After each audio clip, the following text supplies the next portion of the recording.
بابا مست ہو کے جا رہا ہے، اللہ اللہ کرتا جا رہا ہے۔ ایک طوائف اپنے کوٹھے سے اتر کے تو سیڑھیوں پہ بیٹھی تھی، ساتھ اس کا یار بھی بیٹھا تھا۔ بابا اپنی مستی میں جا رہا ہے تو بابا جی کے پیروں سے کچھ مٹی اڑی تو اس عورت کے کپڑوں پہ پڑ گئی، پرواہ ہی نہیں، بزرگ گزر رہے۔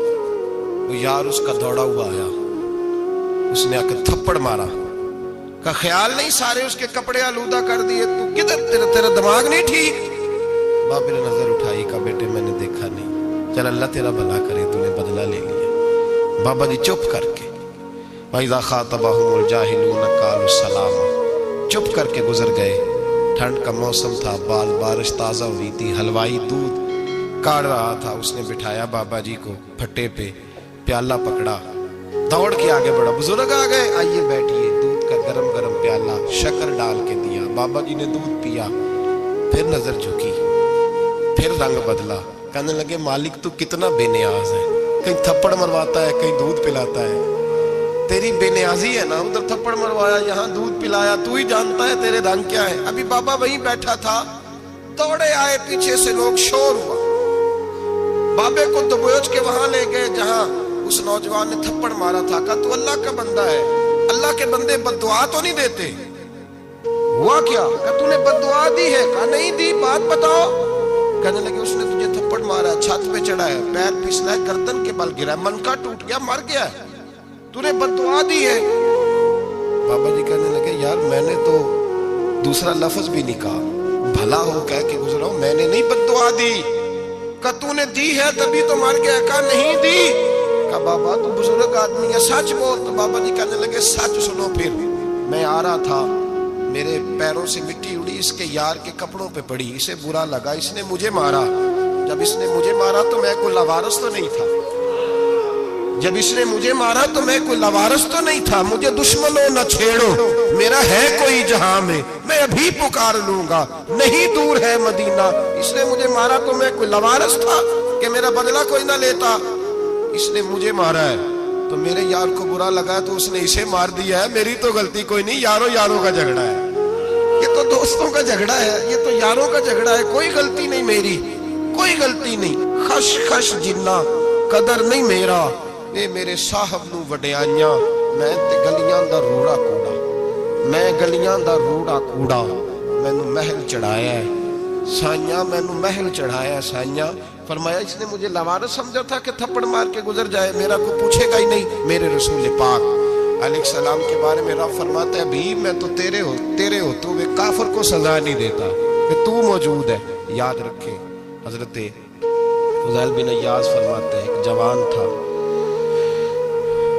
مسجد میں آیا، لوگوں سے کہنے لگا روٹی کھلاؤ، کسی نے توجہ نہ کی، اس نے کہا میں رب بتانے والا ہوں، میری طرف دیکھو تو صحیح، کسی شخص نے خیال ہی نہ کیا۔ پھر اس نے کہا یار تھوڑا سوچو، نمازیوں سے کہا، اہل علاقہ سے کہا، انہوں نے کہا تیری طرح کے بڑے درویش دیکھیں۔ مسجد کے محراب میں وہ رب کریم کا بندہ انتقال کر گیا، جب فوت ہو گیا نا، لوگوں کا مزاج ہے بیمار کو دوائی نہیں دیتے، جنازے پہ وقت پہ پہنچ جاتے، جب کوئی گر رہا ہوتا ہے تو سہارا کوئی نہیں دیتا، جب کوئی گر جاتا ہے ٹانگ ٹوٹ جاتی ہے تو تیمارداری کو زمانہ پہنچ جاتا ہے۔ اور بزرگ وہ نوجوان اللہ کا نیک بندہ مسجد کے محراب میں فوت ہو گیا۔ حضرت فضیل ابن عیاض کہتے ہیں امام صاحب نے اعلان کیا چندہ دو، کوئی لاوارث فوت ہو گیا، کفن دینا، چندہ کٹھا ہوا، کفن خریدا، جنازہ پڑا، عشاء کے بعد دفن کر کے آئے، فجر کی نماز کے لیے جب امام اور مؤذن مسجد میں آئے تو چیخیں مارنے لگے، تڑپنے لگے، دور دور تک آوازیں پھیل گئی، دنیا دوڑی آئی، کیا ہوا؟ کہنے لگے وہ جو تم نے کفن پہنایا تھا وہ یہاں پڑا ہوا ہے، اور دیکھو کفن پہ تحریر لکھی ہے۔ تحریر کیا ہے؟ عرش کے مالک نے فرمایا میرے دوست نے روٹی مانگی تم نے دی نہیں، اس نے تمہیں میرے قریب کرنے کے لیے اپنی طرف توجہ کرائی، تم نے کی نہیں، اور میرا یار تمہارے کفن کا محتاج تھا، سنبھال کے رکھو اپنا کفن، میں نے اسے جنت کا لباس عطا فرما دیا، سنبھال کے رکھو، یہ کوئی لاوارثوں کا ٹولہ ہے۔ یاد رکھیں جو وارث والے ہیں، وارث والے ان کا رنگ اور ہے، جو ماننے والے ہیں ان کا مزاج اور ہے، اپنی زندگی لاوارثوں کی طرح نہیں گزارے، تھوڑا سا ادھر گیا تھا تو پھر تھوڑا سا ادھر گیا تھا تو تھوڑا سا، یہ کیا بات ہے، یہ کیا بات ہے؟ اپنے آپ کو، اپنی نسبت کو، اپنے عقیدے کو مضبوط رکھیں. 1 انچ کے لیے اعلیٰ حضرت فاضل بریلوی رحمت اللہ علیہ کے مکان کی دیوار گر گئی. ایک کونا مکان کا، آپ جانتے ہیں پرانی دیواریں چھوٹی ہوتی تھی اور بارشوں میں اکثر گھروں کی دیواریں گری ہوئی ہوتی تھی. ایک سائیڈ کی دیوار گر گئی تو اس کونے میں ہندوؤں کا گھر تھا. اب مستری صاحب رات کو آئے، ان سے بات ہوئی تو کہنے لگے سویرے کام شروع کروں گا. کہا 1-2 صاحب نے کہ ہندوؤں کا گھر ساتھ ہے اور وہ دشمن بھی بڑے زیادہ ہیں، تو رات کو ہی ہو جائے. کہنے لگا جی نہیں، میری مجبوری ہے، مزدور کہاں سے لاؤں گا، بڑے معاملات ہیں، سویرے شروع ہوں. اب رات کو مولانا ظفر الدین بہاری علیہ رحمہ کہتے ہیں بچے مدرسے کے، باقی سارے لوگ، سب کو جمع کیا گیا، چونکہ اس طرف سے تھوڑا خطرہ تھا ہندوؤں کی جانب سے. کہا جناب یہ بڑے دشمن ہیں اسلام کے، تو اس طرح کرو کہ 2-3 بچوں کی ڈیوٹی لگائیں یا کچھ لوگوں کی یہاں رات کو پہرا دیا جائے. ٹھنڈ بھی بڑی زیادہ تھی، کھڑا ہونا بھی مشکل تھا. اعلیٰ حضرت رحمت اللہ علیہ عشاء کی نماز کے بعد جلدی حجرہ خاص میں تشریف لے جاتے تھے. اس رات جب دیکھا نا باہر شور ہو رہا ہے تو اسی طرح سر پہ ایک رومال لپیٹا تو باہر آ گئے. کہنے لگے کیا شور ہے؟ کہ حضور سردی ذرا زیادہ ہے تو یہاں کسی کی ڈیوٹی لگانی ہے پہرے کی. 2 منٹ خاموش رہے، پھر فرمانے لگے کوئی ضرورت نہیں، جاؤ سو جاؤ سارے جا کے، کوئی ضرورت نہیں، جاؤ اپنے اپنے گھروں کو، کوئی حاجت نہیں، پہنچ جاؤ. کہا حضور مہربانی کرے، وہ طے ہونے لگا تھا. فرمایا میری وجہ سے کیوں کوئی ساری رات بیدار رہے، جاؤ تمہیں کہا نا آرام کرو. لوگ سو گئے. صبح فجر کی نماز پڑھ کے اعلیٰ حضرت رحمت اللہ تعالیٰ علیہ جب سیڑھیاں اتر رہے تھے رضا مسجد کی، تو وہ جس ہندو کی جانب سے زیادہ خطرہ تھا وہ سیڑھیوں پہ بیٹھا تھا، مسجد کی سیڑھیوں پہ. سب لوگوں کی توجہ ہو گئی. کہنے لگا مولانا میں کلمہ پڑھنے آیا ہوں، مجھے کلمہ پڑھا کے مسلمان کر، میں کلمہ پڑھنے آیا ہوں، مسلمان کریں. لوگوں کی توجہ. اعلیٰ فرمانے لگے نہیں ابھی تو انتظار کر، تھوڑی دیر کے، اچھی طرح سوچ لے، جذباتی فیصلہ نہ کر، یہ تو آ رہا ہے. یہ کہہ کے جب 2 سیڑھیاں نیچے اترے اس کے پاس سے تو اس نے پیر تھام لیے. کہنے لگا اب ایسے تو نہ کرو، رونے لگا. اعلیٰ حضرت رحمت اللہ نے کلمہ پڑھایا، کچھ باتوں کی نصیحت فرمائی، تشریف لے گئے. گھیرنے والے گھیر کے بیٹھ گئے. کہنے لگے ہمیں بھی بتا بدلا کیسے ہے. کہنے لگا دیوار گر گئی، آدھی رات کے وقت، آدھی رات تک انتظار کرتا رہا، پہرے دار کوئی نہیں، تو 2 تلواریں لے کر جب میں ان کے مکان کی جانب بڑھا، میں نے کہا گردن کاٹوں گا اور کاٹ کر کے نکلوں گا. کہتا ہے جب میں قریب آیا تو 2 شیر کھڑے تھے، اوپر سے پلٹ کے آیا تو پھر کھڑے تھے، ادھر سے پلٹ کے آیا تو پھر کھڑے تھے. فرماتے ہیں میں 2 گھنٹے کے بعد آیا تو پھر پلٹ کے کھڑے تھے، میں پھر 1 گھنٹے کے بعد آیا، سحری کا وقت ہو گیا تو پھر پلٹ کے کھڑے تھے. اب میں ڈر کے بھاگا. کہتے فاضل بریلوی نے اپنی کھڑکی سے منہ باہر نکالا. کہنے لگے اور کتنا تجربہ کرے گا، مجھے تو لاوارث سمجھتا ہے، لاوارث ہوں میں، اور کتنا تجربہ کرے گا، بس کر مان جا. میں نے کہا حضور یہ کون ہے، مجھے بتائیے تو صحیح یہ کون ہے. تو کہنے لگے میں نے ساری زندگی رسول اللہ کی عظمت کا دفاع کیا ہے، ساری زندگی غوث اعظم کے نعرے لگائے ہیں. ابھی تو یہ مدد صرف غوث پاک جیلانی کی بھیجی ہوئی ہے، ابھی تو غوث اعظم کی بھیجی ہوئی مدد ہے. مولا علی ابھی پیچھے ہیں، 2 جہاں کے محبوب ابھی اس سے پیچھے ہیں، وہ تو ابھی پیچھے ہیں، پیچھے کھڑے ہیں کہ ضرورت پڑی تو ہم بھی تیار بیٹھے ہیں. او بھائی آج رواج ہو گیا، رواج. میں نے 2-4 دن پہلے بھی کہا تھا، لوگ کہتے ہیں نہیں کوئی نہیں ضرورت، سامنے سارا کچھ نظر آ رہا ہے. او خدا کے بندو یاد رکھو، نسبت ہے بڑی چیز، جہانے تگ و دو میں. اگر کسی کو نسبت میسر آ گئی نا، نسبت، خالی دامن ہی مل گیا، تیرے ہاتھ میں کچھ ہے تو ہونی چاہیے نا. خالی دامن ہی تجھے کسی کا میسر آ گیا تو بچ گیا. اپنی نسبتوں کی حفاظت کریں، ان کو مضبوط کریں، ان پر محنت کریں، ان پر توجہ رکھیں. یہ نسبت جو ہوتی ہے نا، نسبت، یہ دیکھیں نا ایک گتا ہے، وہ عام کتاب کو لگا ہوا ہے تو جہاں مرضی رکھ دو، اس کی کوئی قدر نہیں. لیکن جو گتا قرآن مجید کو لگ گیا اس کو بغیر وضو چھونا جائز ہے. ایک پٹھے پہ اینٹ بنی ہے، جو باتھ روم میں لگ گئی وہاں بغیر جوتے کے جایا نہیں جا سکتا، اور جو مسجد میں لگ گئی وہاں جوتے پہن کے جایا نہیں جا سکتا. یہ نسبت ہے بڑی چیز. اگر میسر آئے، نصیب ہو، اپنی نسبت کو مضبوط کر کے رکھا کریں، اس کی جولانی کا مظاہرہ کیا کریں. اس نسبت میں روز توانائی آنی چاہیے.